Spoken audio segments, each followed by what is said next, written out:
I'm in this bedroom, you're in that bedroom, and you're sending me a WhatsApp message.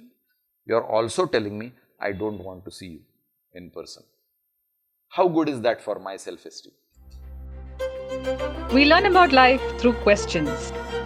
How do we shed our desires? Should a leader try to change such people? Insecurities start anytime, anywhere, any age. Their conduct has to be as per their profession. Does it mean that the family values are somewhere on the downfall? To answer some of these, Mr. Praveen Mankar, founder of Pratibimb Charitable Trust, brings to you Face to Face. This week, we are talking about social media and self-esteem. If you look around, we often hear people say, I can't do this, I'm not worthy, nobody loves me. We have a generation which is growing on low self-esteem, clueless about the coping mechanism. So today we'll talk about some social media habits and low self-esteem. My first question to you is, why do people experience low self-esteem? Because they are disconnected from reality. In this tech era, whenever we are stressed, the first thing that we turn to is our mobile devices. And if someone answers a call late, or nobody replies to us, or people unfriend me on Facebook, it just directly lowers my self-esteem. What do you have to say? Because you are so connected to devices and gadgets that you are disconnected from real people. Most of your friends are on a laptop or a mobile device. You don't have a face-to-face contact with your friends and relatives.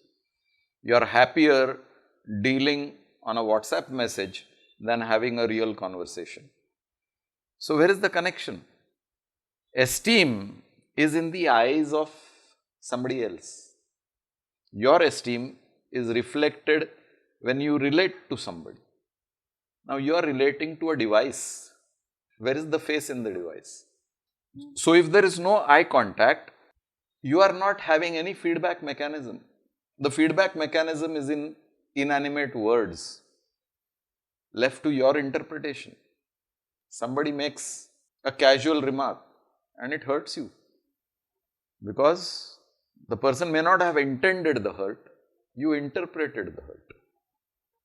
And the chances of an inanimate communication going wrong are much higher than an animate communication. If I am talking to you, my body speaks to you, my face speaks to you, my eyes speak to you, my words speak to you, my tone speaks to you. But if you are reading the same thing through one sentence that I type, all this is missing. So you don't know whether I am making a light-hearted remark or I am intending a very serious statement. Your choice how to interpret it. If you choose to interpret it thinking that I am communicating something hurtful, you are impacted negatively.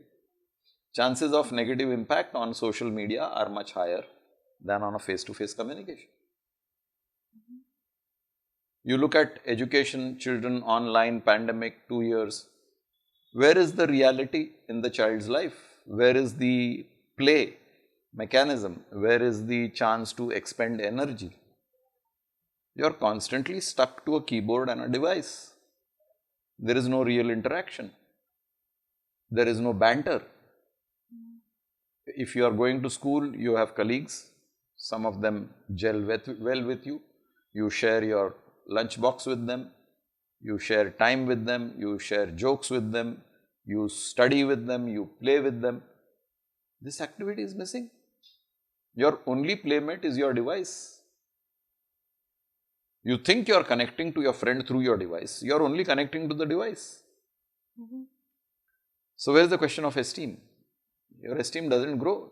A friend can compliment you and you feel nice about it. Congratulations, you feel nice about it. Well done, you feel nice about it. Hey, kya pagal jaisa karta hai? You know it is a light-hearted banter. You have the opportunity of returning it in the same language. Tu pagal, tu pagal, tu pagal, tu pagal. It's an exchange between two individuals. Try doing that on the device, tu pagal, it will end up in irritation. Here, the body language says, no, I'm joking with you, tu pagal. I'm not meaning tu pagal. You can see it in my face, you can see it in my body language. So what you're trying to say is there might be a post on social media. It's a matter of interpretation. If it's taken in a negative way, it'll go in a lower self-esteem. Like you said, are you crazy? Are you mad? If I say this very casually, it's a casual thing how I meant it. But when you type it, How dare you call me It's- crazy? it's different. It's the way I look at it. How dare you call me crazy? And you said it in a very light, hey, crazy. Yes. So it's the way I interpret it. And the chances of me interpreting it wrongly are much higher on social media than in person. Because of absence of Yeah, because physical even if gestures. you realize that I have taken it wrongly, you have an opportunity to pacify me. Arey, I didn't mean it that way. Social media, that's tough. Because I don't see you. So about these new habits that we see on social media, people check, oh, how many likes I've got, the number of comments I have, and if they don't see many likes or comments, immediately they feel very low about it. So I want to talk about why someone feels the need of validation from someone else, the external validation that we seek. It's from childhood. Look at the baby, coochie cooing, the mother talking some nonsensical words. The baby feels nice because there is a human touch to it. There is a smell to it, there is a tone to it, there is an expression to it.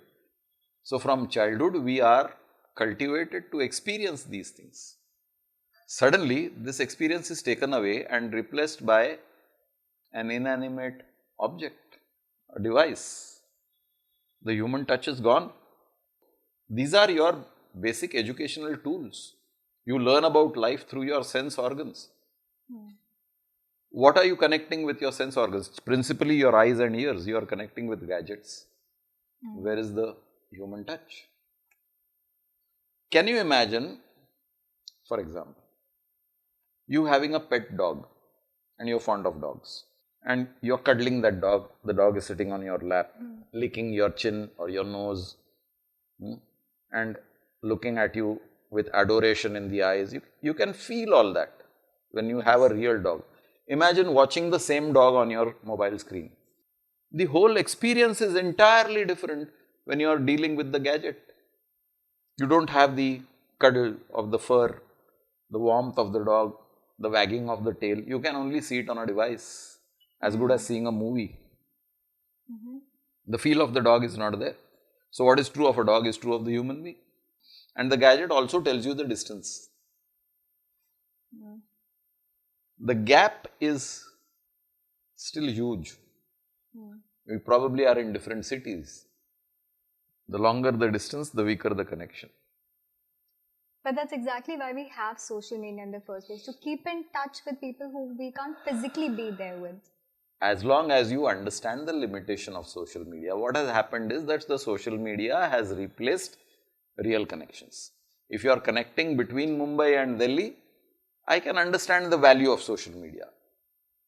People in the same apartment connect with each other on devices from one bedroom to another. The device is used. You can't walk across and meet the person in the bedroom in the same apartment. Now that is stretching it a bit too far. So you are now connected to me through a device. You have no connection left with me. If the device is missing, you and I don't meet. I don't like to meet you.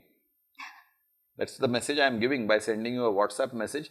I am in this bedroom, you are in that bedroom, and you are sending me a WhatsApp message. You are also telling me, I don't want to see you in person. How good is that for my self-esteem? So we're addicted to these social platforms. Call it addiction, Right. call it laziness, call it convenience, call it whatever you like. The fact remains you are disconnected. The whole subject is disconnection. And life is about connections. Imagine your lungs are disconnected from your stomach. Actually, there is no connection. Your lungs are part of the respiratory system, your stomach is part of the digestive system. But it is because your lungs are taking in oxygen, purifying the blood, which is supplied to the stomach, that the whole organism is functioning as a whole entity. Now, suppose I have the respiratory system in one cabinet and the digestive system in another cabinet. Would it function as a whole integral human body? Today we are not functioning as an integral family, we are not functioning as an integral society, we are not functioning as an integral nation. There is complete disconnect and disintegration. How can you have esteem in a disintegrated environment? I don't belong. Today you are talking of the Olympics. My country won a gold medal. The whole nation is connected to that gold medal won by an individual on behalf of your country. There is a connect, and therefore there is euphoria. So the whole subject of esteem is about connect and disconnect. Your esteem rises when you are connected. So addiction to social media have left us with not forming deep relationship with our family members or friends. So what do we do with social media? Should we give this up completely? Should we reduce the screen time? What do we do? Somewhere I have mentioned that anything in excess is always bad. So your addiction to social media is as good as addiction to alcohol. You are talking of social media, but you have forgotten socializing. Where is socializing? You are hooked on to media just the way a drunkard is hooked on to alcohol or a smoker is hooked on to a cigarette. Socialize more, mingle more. People prefer to be single today, they don't like to mingle. And therefore, social media has become an evil. Imagine you as a youngster with 40, 50, 60 years ahead of you have started detaching from this stage of your life. Where will you end up? So we are heading towards a zombie society with all false relationships through gadget connections with no real connect. So to the people who are watching, who are still addicted to these social media platforms, what would you like to say to them to boost their self-esteem? Stop drinking.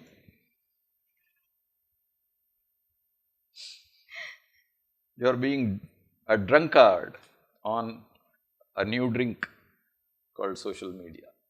Labels have changed, brands have changed, addiction continues. So stop drinking. Stop drinking. Alright. We all want to experience self-confidence, love and joy. So form deep meaning relationships because that is what matters in the end. And I hope you find your balance. Thank you. If you have some questions about life, please connect with us. Do not forget to like, share, subscribe, and press the bell icon for weekly updates.